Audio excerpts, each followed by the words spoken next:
नमस्कार। संसद की कार्यकारी बैठकें शुरू हो चुकी हैं और सबसे पहले संसद में राष्ट्रपति का अभिभाषण होता है, जिस अभिभाषण में राष्ट्रपति बाकायदा बताते हैं कि हमारी आने वाली सरकार या मौजूदा सरकार किन-किन कामों को करेगी और किस तरीके से करेगी। राष्ट्रपति एक तरह से ये सारा बताकर निकल लेते हैं, लेकिन उनसे प्रश्न पूछने की किसी को इजाज़त नहीं होती और वो बाध्यकारी भी नहीं होते। इन सारे समय पर उठे हुए सवालों का जवाब प्रधानमंत्री बेसिकली देते हैं। लेकिन इसी मौके पर आप लोग सोच रहे होंगे कि नवनिर्वाचित नगीना क्षेत्र से उत्तर प्रदेश के चंद्रशेखर रावण जो दलितों की आवाज़ बनकर संसद और सदन में पहुंच चुके हैं, क्या कुछ उनकी अभिभाषण में चीज़ें रखी गई? तो चंद्रशेखर रावण जिस क्षेत्र से आते हैं, सबसे पहले उन्होंने मौका पाते ही अपने तमाम पूर्वजों को याद किया जो उनकी इंस्पिरेशन रहे, चाहे वो डॉक्टर बी आर अम्बेडकर हों, ज्योतिबा फूले हों, साहू जी महाराज हों। ऐसे अनेक जो प्रेरणा स्रोत और प्रेरणादायी रहे बहुजन समाज के तमाम लीडर्स के लिए। शायद बाकी लीडर्स इनको भूल चुके हैं और उतनी आवाज़ के साथ उनका अभिवादन नहीं करते, लेकिन चंद्रशेखर रावण ने सबसे पहले उन तमाम महान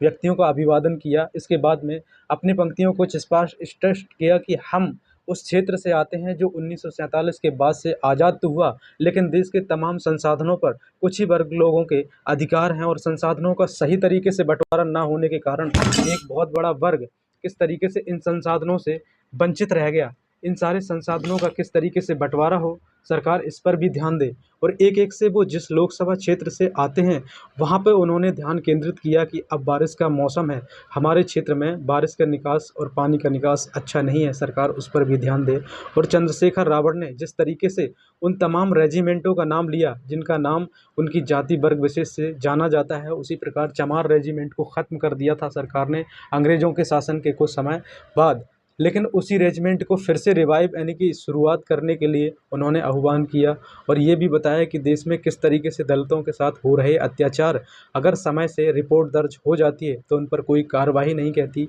होती। अगर कार्रवाई होती है और सरकार उन्हें जो आश्वासन देती है तो उस हिसाब के मुआवजा भी उन्हें नहीं देती, या सीधे तौर पर कहें तो ठंडे बस्तों में डाल दिया जाता है इन सारे लोगों की तमाम समस्याओं पर। सरकार इस पर भी पूरी तरीके से ध्यान दे और संसद में जिस तरीके से उन तमाम लोगों का प्रतिनिधित्व करने वाले नेता आते हैं जिन क्षेत्रों से, वो उन मुद्दों को पूरी तरीके से नहीं उठाते, कहीं न कहीं उन पर दबाव होता है। लेकिन पीटर सिंह महोदय जिस तरीके से हम जिन क्षेत्रों से आते हैं वहाँ पर रोज़गार की समस्याएँ बहुत बड़ी समस्याएँ हैं। अक्सर गाँव की युवा जो नौकरियों में भर्ती होना चाहते हैं, उनके पास सिर्फ 1-2 और छोटे लिमिटेड स्रोत होते हैं, जिससे कि छोटी-छोटी सेनाओं में भर्ती होने का सपना देखते हैं। लेकिन सरकार उसको पहले ही आधा-अधूरा बेचकर खड़ी हो चुकी है और सरकार जिस तरीके से अग्निवीर योजना लाकर उन तमाम रोज़गारों को और नौकरियों को जो सालों साल मेहनत करके वहाँ तक पहुँचने की कोशिश करते हैं, देशभक्ति के नाम पर नौकरी लेने की और पाने की कोशिश करते हैं, उसको सरकार पहले से बर्बाद कर चुकी है। मैं चाहता हूँ कि अग्निवीर योजना को समाप्त कर दिया जाए और रेगुलर भर्ती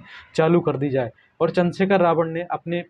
अतीत में जो घटनाएँ हुई, चाहे वो रविदास जी का मंदिर को तोड़ा जाना हो, उस मुद्दे को भी सुप्रीम कोर्ट में जब वो लेकर गए थे तो वहाँ से निश्चित तौर पर जीत हुई थी और सुप्रीम कोर्ट ने भी कहा था कि ये मंदिर ज़रूर बनेगा, लेकिन सरकार उस पर अब कोई चुप्पी नहीं तोड़ रही है। ये भी मुद्दा सरकार को ध्यान देना चाहिए। तो ऐसे कई मुद्दे थे जहाँ चंद्रशेखर रावण ने अपनी बात को खुलकर रखा और सबसे बड़ी बात यह है कि देश में जातिगत जनगणना होनी चाहिए जिससे संसाधनों का सही तरीके से बँटवारा हो सके। और चंद्रशेखर रावण ने जिस तरीके से हाथरस कांड, जहाँ दलित बेटी का रेप कर उसे मृत्यु के घाट उतार दिया गया था, लेकिन उस पर शासन ने जो वादे किए थे कंपनसेशन के भरपाई के तौर पर, वो भी पूरी तरीके से नहीं हुए। सरकार उस पर भी ध्यान दे।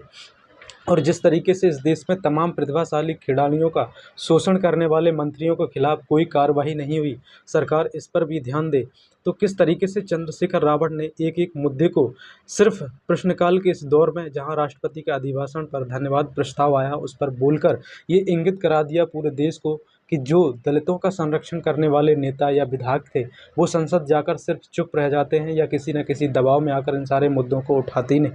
चंद्रशेखर का वही जवाब अंदाज बोलने का जो पूरी तरीके से सड़कों पर दिखाई देते थे दबे कुचले शोषित वंचित लोगों के साथ, लेकिन संसद पहुंचने के बाद वो एक-एक तरीके से उन सारे तथ्यों को, मुद्दों को रख रहे हैं। और उन्होंने अपने तमाम पड़ोसी देशों की बात की, जिनमें चाइना का उन्होंने मुख्य रूप से ज़िक्र किया कि चाइना हमें लगातार आँख दिखा रहा है और हमारी ज़मीन पर अतिक्रमण करता ही जा रहा है, लेकिन मौजूदा सरकार उसे किसी तरीके से अपने आड़े हाथों नहीं ले रही है। ऐसा लगता है कि पीएम केयर फंड में इतना सारा जो पैसा जुटाया